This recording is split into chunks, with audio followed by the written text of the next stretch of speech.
The team's moment of glory is incinerated by a blast of hellfire. I was gonna grab the tank and run, man. Is the fire the final nail in the build team's coffin? With no fan belts left, the team still refuses to admit defeat. Is there any other way to turn the pump? We threw some serious wicked tension at that just now. Yeah, well, it works. It works. That arm shot up like nothing. Like boom, brains. right up. We got the right idea. We just got to find a way to keep the belt from slipping. Put a chain on it and just run Run double the belt pulley. off the back pulley. Keep A hill two going. bicycle chain would do it. Let's say we try to run one pump right now. See what happens. Well, command decision. You guys want me to BS you? You want the truth? Truth. We didn't do it.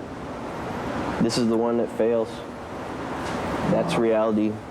I don't give a damn if we put some billet custom machine pulleys on there and everything. It still ain't done. I obviously didn't drive you guys hard enough and send the message home that you guys can't be screwing around. We didn't do it. We mismanaged our time. Instead of planning and attacking and finishing every task, everything on this whole thing is 3/4 of the way done. I hate losing. I think it sucks, but, you know. If we'd have had more time, at least about 4 or 5 hours, The only thing that went wrong on this project was the roof. Have to live with it now, you know. Ain't no turning back the time. I mean, no one wants to fail. I don't really know what to say. I'd lay awake in bed the last couple of nights and think about all the stuff we had to do, and I knew it was going to take too long. And to come up short really hurts, man. I mean, I won't lie to you. It's not done, clear and simple. I gotta live with this, man. I live in Long Beach. I'm gonna see all these people and they're gonna look at me and go, there's a guy who didn't finish that project, you know? I'm screwed, man. Work. We as a team were weak in some areas. No excuses, no regrets. We accept defeat and we go home. Life is not always about winning. All we gotta do is the work. Jesse's right. What I should have been doing Work. is riding everybody's ass. And you know what? Every one of these should have been riding my ass. Hey man, I would have killed for this project. You couldn't have kept me from doing it. Give me 3 days, I'd have said yeah. I don't really know what to say. Give me 3 days and a bunch of nuns, and I'd have said yeah. All the stuff we had to do. Point is, man, you gotta be a man and step up. Come up short really hurts. Anybody don't know what they're made of until they come up against something like this. I'm gonna see all these people and they're gonna look at me and go, You know, you do your best, and best ain't good enough today. Okay, Frankie, where are we now? Is this still Long Beach? Sorry. You okay, buddy? Can't you see? The hearse, the sun setting, crossing a bridge. There are signs, Swag. And what does that sign say, Frank, huh? Terminal Island, the end of the line. Break it! Yeah, break it, Jesse. Break it. Swag, that giant claw is heading right for the hearse. This may get ugly. Looks like the crane operator is gently easing down that monster claw to pick up the hearse and deliver it to its final resting place. It sure does, Swag. It's shaping up to be a very distinguished service indeed.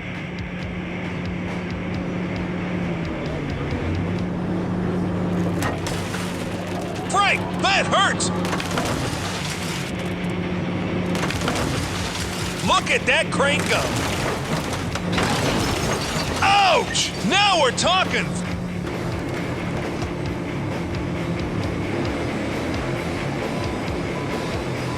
Hey, wait a minute, Frank! What's happening? Oh no! He's heading for the auto shredder! Tell the folks at home what the auto shredder's all about! The auto shredder, weighing in at 72 tons. This machine is 3 stories worth of doom and destruction. It can turn an entire car into cottage cheese in 7 seconds. It just hit me, Frank. This is no funeral, it's an execution. Jesse sure doesn't look like he's mourning the loss of a friend there, Swaggy. You've heard him say it before. He hates failing. And if the head mechanic at the Monster Garage misses a deadline, you can bet he's taking someone down with him, Frank. That's it, Swag. There's no escape now. The hearse is on the conveyor belt to hell. This vehicle really will be gone in 60 seconds. Did you grit your teeth? Did you feel your little heart?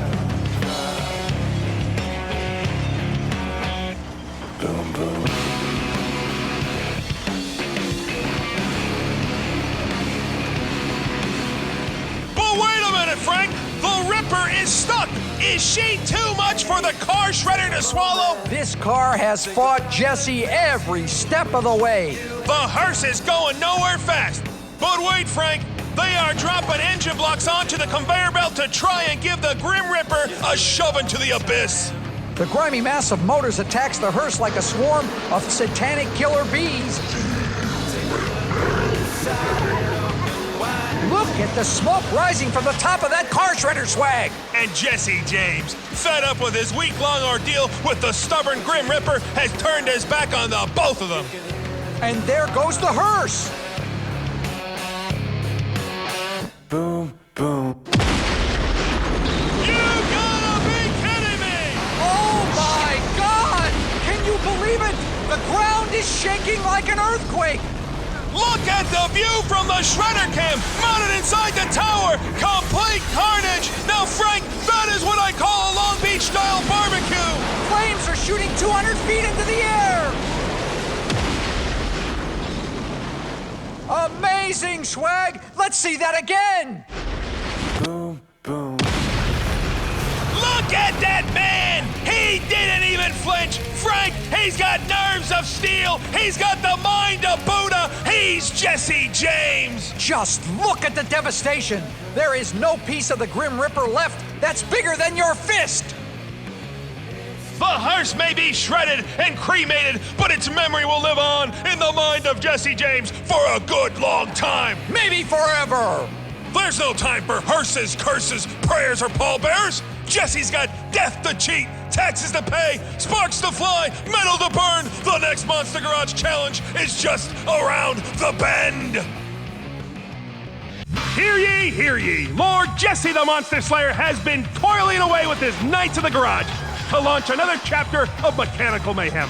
Pull up your drawbridge, gather your squires and maidens, and duck, because Monster Garage is in the house!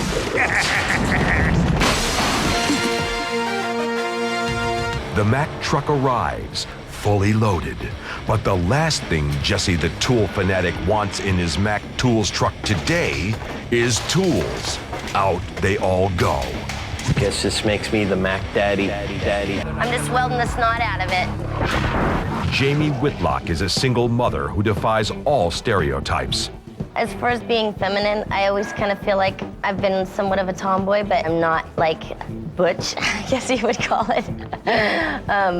But I mean, I work around mostly all guys. I'm pretty confident in what I do, so I don't feel like I have to try to prove myself.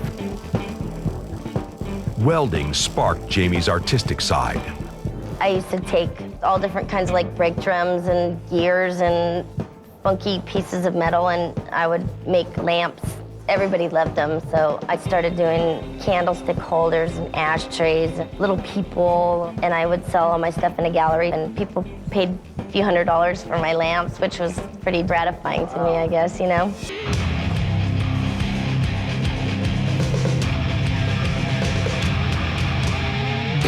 We're not waiting for anybody. This is a war.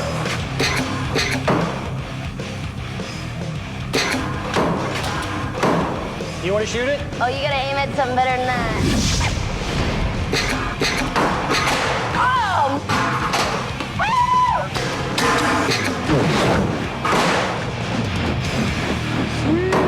Well, I'm pretty sure it would work, but it's always good to see that it works. Hi. Dave sails smoothly into day 4. Kind of. Someone shows up in a dumb costume. Stop! And the henpecking begins. Stop! I'll pop you. I'll pop you. A strange material has entered the garage. Team member Paul Campbell is pretty sure it's something called wood.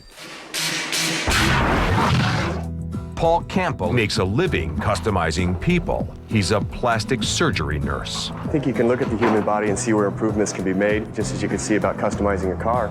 From people to cars, his basic approach to life is hands-on. Every car I've ever owned or driven, I've built myself. Cars, motorcycles. Just recently took a year and a half off and built my own house. I've actually worked with the doctor on an instrument. He saw a problem with something. We saw a way of getting around it, so I went ahead and drew it up, and I now have a surgical instrument named after me. Ron's very, very, very serious about trebuchets, ballistas, all this stuff. Where are you? He's not up for any extra chit-chat or anything like that. It's very serious business. I have ye old catapult.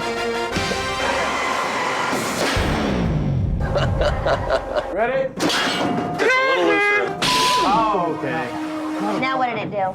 It has just the right amount of power for Monster Garage. Too much. We're crushing the box when we try to launch it. So what we're going to do is cut our power in half and see just to see what happens. Ron removes the top 2 springs. Whoa. We ready? Fucking hell. Oh no! You gotta be kidding me! I'll get it. We ready? Careful, Paul.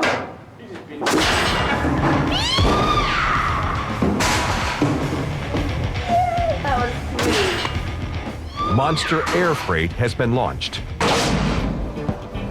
Check this guy out. Come on, no, seriously. Oh my, hello. Hey, baby. I'm working with that guy. Jeez, who'd have known?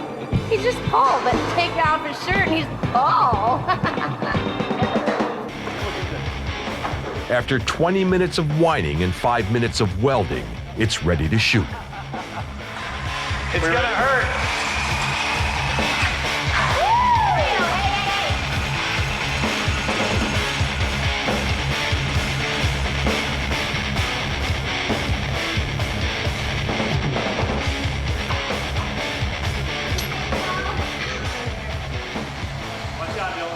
The letters fly out. Jesse sends his reply. That's not scaring anybody. Ooh, the mail. Stupid. This is one mail carrier that will not get through. The cool factor just isn't there. I'm making the executive decision to nix it. I just want to put a TV in this and launch it. Dave moves on to mount the air guns and cannons. We moved the pneumatic launcher from the front to the rear because we calculated with the swing of the trebuchet and Ron's ballista that anybody in front of either unit would become a paraplegic.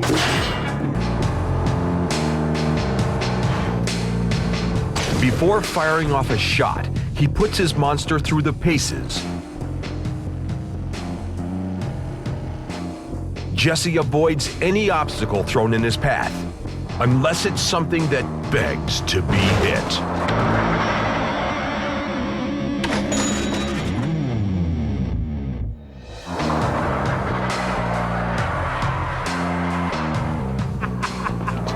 This thing handles the traffic circle too.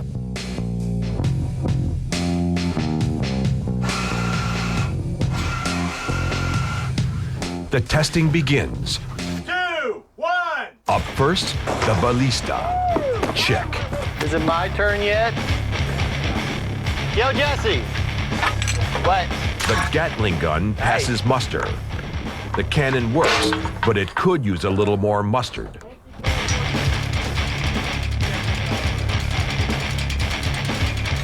Now for the main event. It's time for the big dog to deliver the goods. 3, 2, 1. Oh. Let me get an expert in here. See what's going on. He's got to be careful. The spring-loaded weapon is jammed and extremely dangerous. 1,600 pounds of pressure, the weight of a small car, could release at any moment, turning the cable into a head-smashing steel whip. We gotta get the pipe out of there before that thing fires. It's not on there.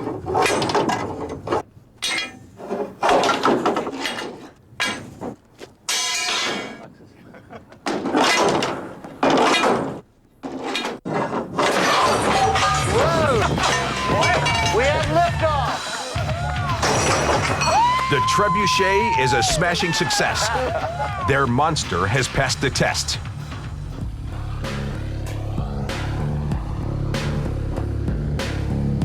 Now it's tool time for the Monster Mac tool team. All right. Hey, look at this. You guys did awesome. Got some Mac tools for you. Monster Garage CDs. Awesome. Good job, guys. Thank you. Thank you, Jen. Don't hurt him. You hate those people that like shake your hand too long. Get off me. We gotta go. Later that night, Tom Pruitt of Damon's Motorcycle Creations gives the ultimate delivery truck the monster makeover. We're going to lay on about 6 to 8 coats of the Blue Blood Red from House Color. It's possibly the most pure red pigment in the world. And we're going to top it off with about 6 to 8 coats of clear. And who knows, I might even throw in a little bit of red ice pearl on that just for good measure. The transformation is complete. Behold, Monster Air Cargo has arrived, and it's ready to deliver the goods. Monster Garage factoid. Last year, 17% of the U.S. population moved, resulting in 44 million change of address requests. How you doing, Frankie? Just great, Swag. It's a beautiful morning down in LBC, and we're waiting for the start of another Monster Garage challenge. But Swag, where is Jesse James? Can't you hear that rumbling? I'll tell you where he is. Jesse James is roaring into this quiet neighborhood in a righteous red delivery truck. Return to sender.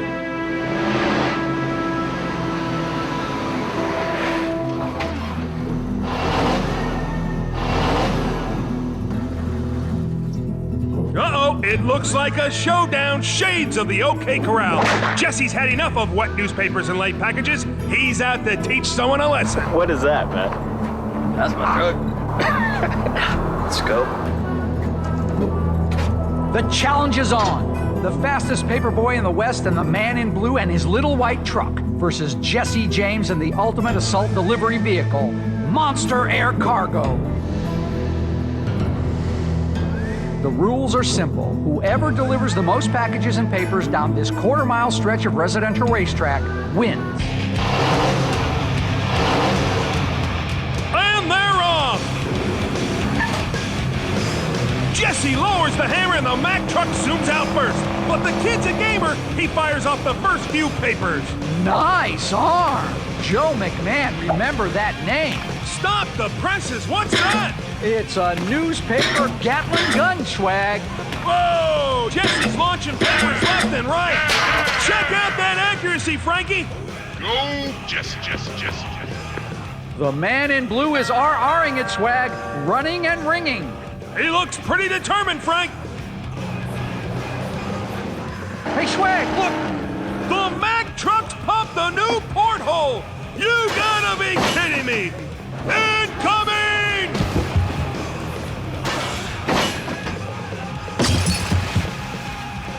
The little white truck has plenty under the hood, but the man in blue meets a four-legged dead end. Paperboy lays down a perfect roadie and throws a perfect strike. Jesse's carpet bombing the street. Bad news for the kid. It's raining papers.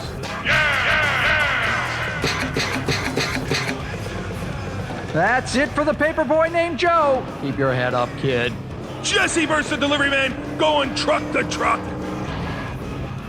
The man in blue is trying, but he's tripping over his own 2 feet. No! Jesse goes for the kill. It's a bombardment. It's a barrage. And a slam dunk for Jesse and the Mack truck. Game over. The paperboy named Joe and the man in blue have been bested by the best there is. Jesse James of Monster Air Cargo. But Jesse's got one last very special delivery to make, Frank. He's not getting through those pearly gates.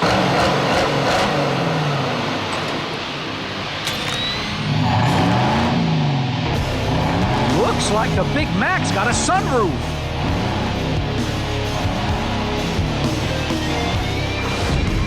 Wait a minute, who's that, Frank? That's the only person left in the United States who hasn't seen Monster Garage. Swag, look, it's a TV and a trebuchet. That's easy for you to say, pal.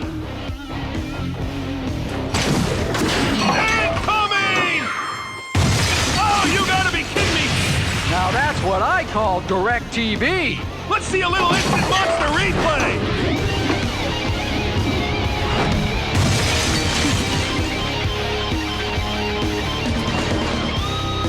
There's no time for snail mail and bad reception because there's metal to burn and sparks to fly. The next Monster Garage challenge is just around the bend.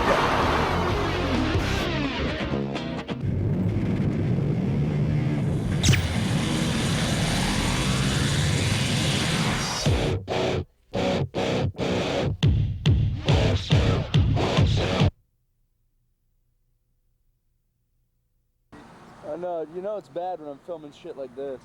Yeah, look at the fender's falling off. Film it. Because I'm sick of being in there and it feels it's like something to do.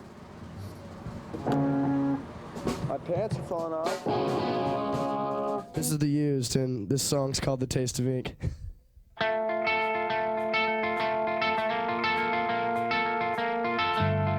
I just like went swimming out in this lake and it was really weird, and I got to the spot where it's really cold, and like it sounds really weird, but like I got all lightheaded and like I don't know, like I just got this weird feeling, and like I just sort of like felt like I like made it.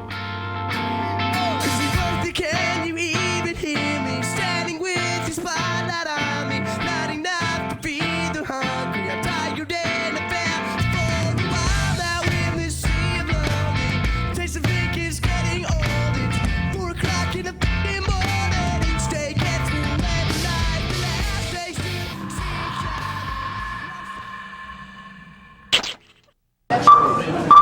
Seems like whenever there's a band, there's a story.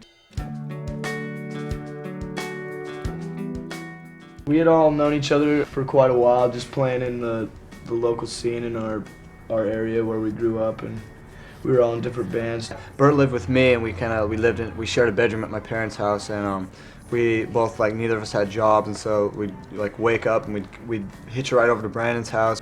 And I opened boxes at a department store. For a while, I know Brandon was crashing at like a used car dealership, and like, you know, sleeping like on the floor, and like I've like lived out of my backpack. It was kind of like that's all we had really was the band. That was it. That's all that really matters. My whole day would be based around just practicing and just recording and writing new songs. So I was staying in like a garage and staying up for days and days and days, and that's just like how things were at the time. I give a fuck less about music, and then, you know, finally when I realized that music was the only thing that really mattered to me, that's when I hooked up with these guys.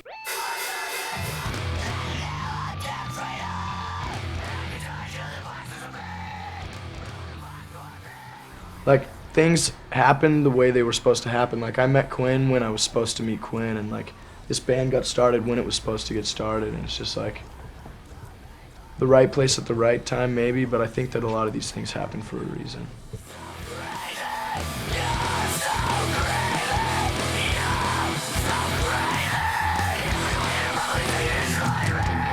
We kept sending these songs to the singer of Goldfinger. His name's John Feldman. But in my mind, it was kind of like a little discouraging. I didn't really think that anything was going to come of that. There we go, guys. He wrote us back the next day and told us he was going to take us out on tour with Goldfinger for a little bit. He's going to fly us out to LA and record a demo for us. We were all kind of out of our minds at that point. I remember Quinn coming in and just freaking out like I thought someone had died or something. And then next thing we knew, it was just like a whirlwind.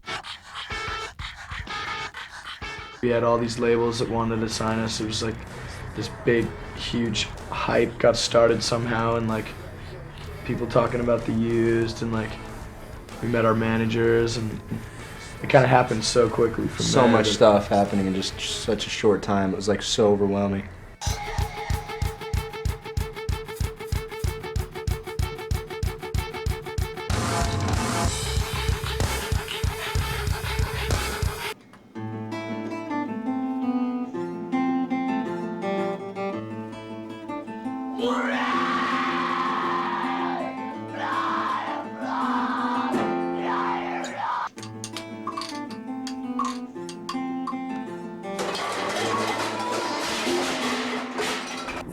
know, our real lives are on that CD. That are, you know, that it's there. Like, I mean, that's our lives, and it's not like this big joke.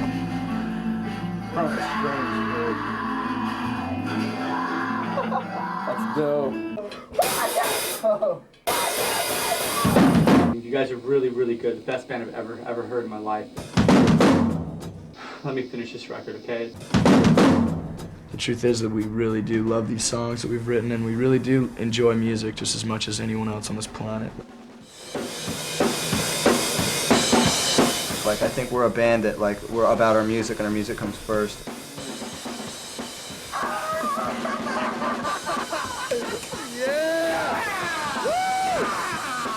Whatever you want, okay? I'll do anything you say, okay? You guys have the control. It's your band, and I'll just push the buttons here, and I'll be quiet. I'm sorry. Thanks. That's the attitude we, you know, I mean, is that hard to ask? Like, that's the question you need to ask yourself. I mean, it's two hard-working hands, like, in this world, just trying to make something. And yeah. This record's really going to show that, like, we knew what we were doing when we chose you. We wanted to give somebody else a chance, too.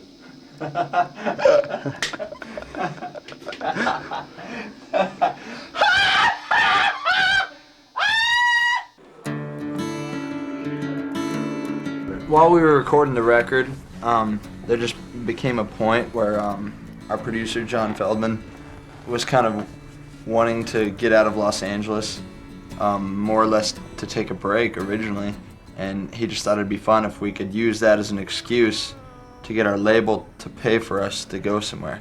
And he ended up lining it up for us to go to London, and we couldn't believe it. Then they hooked us up at the Olympic Studios out there, which is just like